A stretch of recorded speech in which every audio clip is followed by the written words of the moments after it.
dipindahkan ke Lapas Nusa Kambangan terkait dengan kasus narkoba dari sisi kacamata hukum. Menurut Bapak seperti apa tentang hal itu, Pak? Baik, terima kasih. Assalamualaikum warahmatullahi wabarakatuh. Selamat siang dan salam sejahtera untuk kita semua. Mungkin dalam wawancara saya yang terdahulu sudah saya jabarkan juga tentang bagaimana seorang pelaku narkoba, pengedar narkoba, dan penghancur generasi muda. Nah, sekarang kita menunggu kepada masalah Ahmad Joni yang sudah dipindahkan dari lapas menuju ke Nusa Kambangan. Tentu perpindahan ini kan tidak serta-merta. Pasti ada alasan-alasannya sehingga yang bersangkutan dipindahkan ke Nusa Kambangan. Berarti menurut hemat daripada MIPAS, itu berarti perlu pengawasan ketat. Kalau nggak salah tuh di Borgol kakinya juga di ini ya. Itu sudah, menurut hemat saya itu sudah pelaku berat sebenarnya. Nah, apa kacamata pandang hukum daripada pihak petugas melakukan itu? Tentunya mereka sudah menakar, ya. Kalaupun seorang Ahmad Joni mengatakan bahwa saya dijebak dan lain sebagainya, silakan saja. Nanti kau buktikan, kau jawab, kemudian pertanggungjawabkan juga. Tapi sesuai dengan data dan fakta yang ada, aliran daripada dana, aliran dari peredaran narkoba itu terindikasi bahwa Ahmad Joni ikut di dalamnya. Silakan, namanya seorang kan untuk membela diri ya sah-sah saja, itu kan manusiawi. Tinggal pembelaan diri itu harus dibuktikan. Feeling saya kalau saya mengatakan ini pasti ada ya kaitan benang merahnya, karena sangat kaget juga saya sampai di Borgol sampai seperti itu, dikawal kalau nggak salah dengan 5 terpidana yang lain kalau nggak salah tuh. Berarti kan di sana tuh sudah perjalanan peredaran itu sudah perlu untuk diteliti. Bukan hanya para pelaku yang ada di sana, tapi para petugas yang ada di sana. Jangan hanya menyalahkan para pelaku tindak pidananya. Tapi kenapa itu bisa bocor atau bisa masuk ke dalam tanpa pengetahuan daripada petugas? Apakah tidak ada penggeledahan atau pemeriksaan terhadap orang-orang yang ada di dalam? Khususnya kepada para pelaku-pelaku narkoba. Itu menurut hemat saya seperti itu ya. Pak Jenderal, ini kan Nusa Kambangan itu kan sudah dikenal sebagai rutan terberat bagi narapidana di Indonesia ini. Melihat Ahmad Joni yang akhirnya masuk ke sana, seperti yang Pak Jenderal bilang tadi juga tuh, pasti ada benang merah sebelumnya yang ada di Cipinang sendiri. Apakah ini menyangkut dengan isu yang saat ini juga nggak sih Pak Jenderal? Nah, kan saya sudah ngomong, namanya Nusa Kambangan itu bukan rutan yang terberat, rutan yang sudah terisolir, berada di tengah pulau, dikelilingi oleh laut. Maksud dan tujuannya adalah untuk memutus mata rantai para pelaku-pelaku narkoba atau kemungkinan terlibat di dalam arena narkoba agar jangan sampai berkelanjutan. Ya faktanya saja sudah di dalam aja pun masih masuk. Nah terpaksa ya diputus mata rantainya. Apa bisa masuk lagi ke Nusa Kambangan yang dikatakan di sana pengawasan super ketat? Bagi saya ya sebenarnya siapapun pelaku narkoba atau siapapun pengedar narkoba itu berkali-kali saya katakan, bukan saya tidak manusiawi. Tapi para pengedar itu yang lebih tidak manusiawi, menghancurkan generasi muda. Jadi kalau siapa yang mau bela-bela ke orang-orang kayak gini, saya juga perlu dipertanyakan gitu loh. Jadi jangan gara-gara nanti tergiur dengan bayarannya terus membela pelaku narkoba, pengedar narkoba. Yang dibela kalau dia memang tidak melakukan atau berbuat seperti apa yang disangkakan atau dituduhkan. Tapi jangan tutup-tutupi peristiwa itu. Ya, saya mengingatkan pengacara ini, lawyers. Ya. Jangan ikut-ikutan pengacara menutup-nutupi peristiwa itu apabila memang terjadi. Kita memang menggunakan jasa hukum, tapi jangan menghalalkan segala cara. mana lebih mudarat pada saat kita membela pelaku itu mengatakan dia tidak melakukan. Tapi kalau memang dia tidak melakukan, katakan tidak melakukan. Tapi munculkan bukti-bukti, data-data dan faktanya. Itu yang perlu. Tapi kalau memang fakta dan nyata, memang ada alirannya dan kelihatan apakah dari IT dicek, peredarannya, jalurnya, ternyata memang ada tersirkulasi kepada yang bersangkutan, jangan katakan tidak. Kalau seandainya kita membela mengatakan tidak padahal iya, berarti kau pengkhianat negara juga. Saya ngomong pahit-pahit aja gitu loh. Berarti yang melakukan itu pengkhianat negara.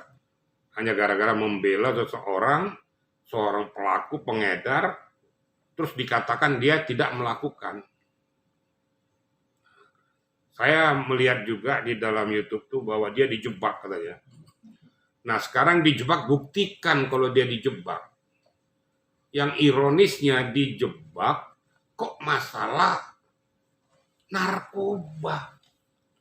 Mau dijebak, mau diapain, kayak kok sudah berbau narkoba ya menghindar. Jangan berkomunikasi lagi, tidak akan mungkin kau bisa dijebak kalau kau tidak berkomunikasi atau bersinggungan. Apalagi ya, mohon maaf, Amar Joni ini kan sudah berkali-kali melakukan. Apakah bisa dipercaya ngomongannya bahwa itu dijebak?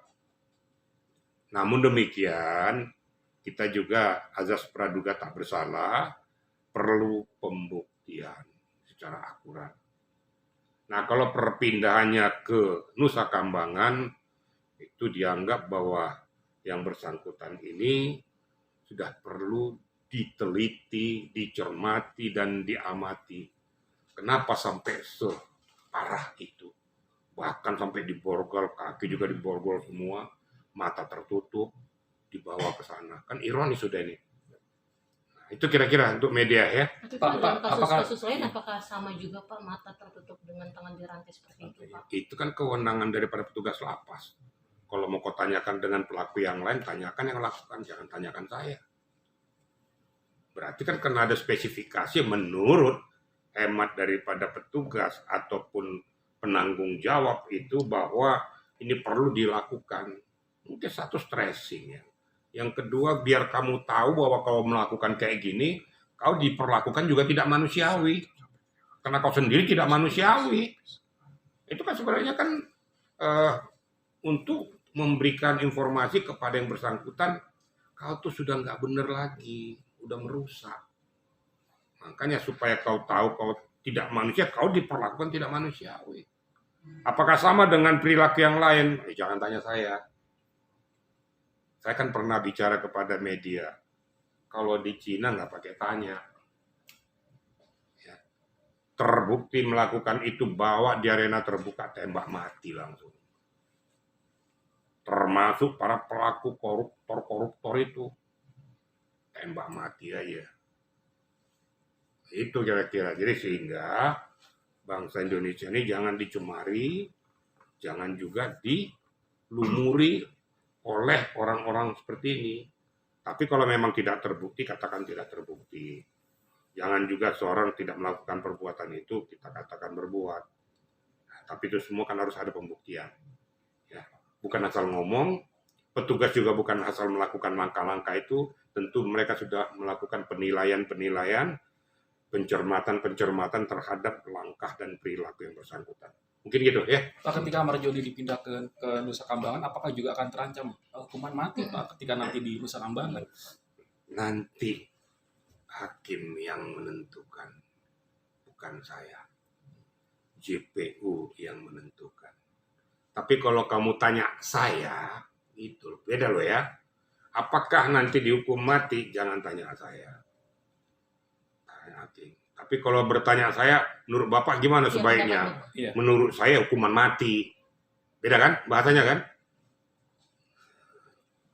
Menurut saya hukum mati aja, supaya jangan ada lagi pelaku-pelaku yang lain.